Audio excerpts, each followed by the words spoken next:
ర్యాపిడో డ్రైవర్గా వర్క్ చేస్తాను. అంటే జస్ట్ క్షణిక ఆవేశంలోనే హత్య జరిగింది. So this all I have to, the investigation has to be established. For the more reason. ఇప్పుడు వరకు అయితే ఒక్కడ అన్నట్టే ఉంది. ఫర్దర్ ఏమైనా ఉంటే కూడా we have to collect all the other camera footages అవన్నీ కూడా చూసి చేస్తాం. ఇప్పుడు వరకు అయితే ఇప్పుడు మార్నింగే కన్ఫ్యూజ్ చేశారండి. ఇట్ ఈస్ ఓన్లీ 5-6 అవర్స్ అయ్యింది. Still the investigation has to go on. మీరు చెప్పినవన్నీ కూడా మేము we will find out. Madam, pregnancy అయ్యాక అమ్మాయి టెస్టింగ్ చేయించుకుంటుంది. కేవలం తల్లిగారి ఇంటికి వెళ్తున్నటువంటి విషయంలోనే గొడవ పడి ఆమె కొట్టేటువంటి విషయం చెప్తాను. కేవలం ఈ రీజన్ తోనే భార్యను చంపాలంట డిసైడ్ వచ్చాడా? అలా ఇంకేమైనా పద్ధతి రీజన్స్ ఉన్నాయి అమ్మాయికి సంబంధించి? ఇప్పుడు వీళ్ళకి మ్యారేజ్ 1.5 year లోనే 4 సార్లు గొడవ పడడం, 4 సార్లు కౌన్సిలింగ్ అవడం కూడా జరిగిందండి. ఇట్ ఈస్ నాట్ లైక్ ఆ ఒక్క నిమిషంలో ఆ గొడవకనే కాదు, బట్ ఇంత దానికి రావడానికి కారణం వాళ్ళు అంతకుముందు కూడా చాలా సార్లు కూడా గొడవ పడ్డారు. ఏ విషయంలో గొడవ పడతారు? రీజన్స్ ఏముంటాయి? అన్నిసార్లు గొడవ పడ్డారు. అది వీళ్ళు ఫస్ట్ ఆఫ్ ఆల్ బేసిక్ గా ఇద్దరిది ఇంటర్ కాస్ట్, సో ఫ్యామిలీస్ ఒప్పుకోలేదు. సో వీళ్ళు వాళ్ళతో మాట్లాడవద్దు అని చెప్పేసి అమ్మాయి వాళ్ళకి చెప్పడము, ఆ అబ్బాయి వాళ్ళ పేరెంట్స్ ఎవరు సపోర్ట్ చేయకపోవడం కారణం.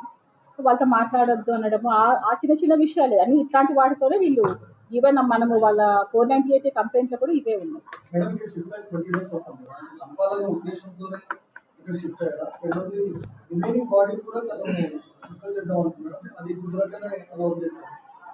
ఇది ఈ 2-3 సార్లు అతను మూసికెళ్ళి వచ్చిన తర్వాత వాళ్ళ సిస్టర్కి ఫోన్ చేసి అమ్మాయి మిస్సింగ్ అని చెప్పి ప్రయత్నం చేశాడు.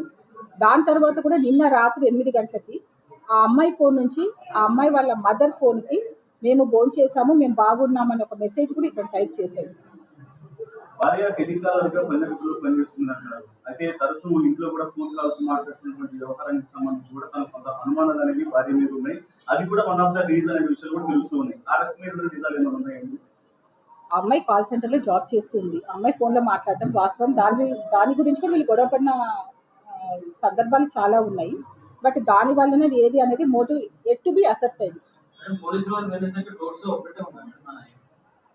అతను ఏం చేశాడంటే లాక్ చేసుకొని బయట ఉన్నారు, వాళ్ళ బావని కలిశారు కదా. మన పోలీస్ స్టేషన్కి వచ్చిన తర్వాత మన టీంతో సహా వెళ్ళిన తర్వాత అతనే లాక్ ఓపెన్ చేసి డోర్స్ ఓపెన్ చేశారు.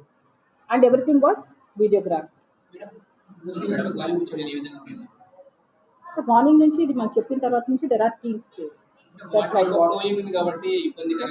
ఇబ్బందిగానే ఉంటుంది, but we have to give our effort. ఇప్పుడు అంత్యక్రియలైతే డెడ్ బాడీని అత్తగారింటిగా అమ్మగారింటిగా అది they both have to decide and they have to go. చేశాడు based upon his confession. Case register అయింది under section 103 Clause 1 and 238 BNS. Old IPC అయితే 302 IPC and 201 IPC. ఈ సెక్షన్స్ కింద as of now case register అవడం జరిగింది. And this case will be viewed as a very serious case, and this investigation will also be done in a fast tracked manner. దీనికి కావాల్సినటువంటి clues team, other ఏదైతే forensic expert ఉన్నారో ఇవన్నీ కూడా వాళ్ళ help తీసుకోవడం జరిగింది. ఆ ఎవిడెన్సెస్ అన్నీ కూడా అవన్నీ కూడా మనము కలెక్ట్ చేశాము. So this will be send for the getting the technical reports to finalize the investigation.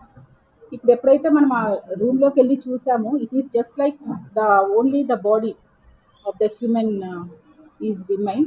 So దాన్ని హాస్పిటల్ షిఫ్ట్ చేయడం జరిగింది.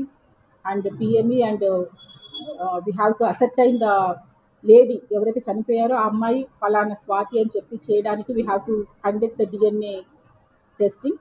దాని గురించి ఏవైతే అవసరం ఉందో ఆ టైప్ ఆఫ్ టెస్ట్ కూడా తీసుకుంటాము. సో ఈ అక్యూజ్డ్ మన దగ్గరే ఉన్నారు. After the medical examination he will be sent for the judicial remand. So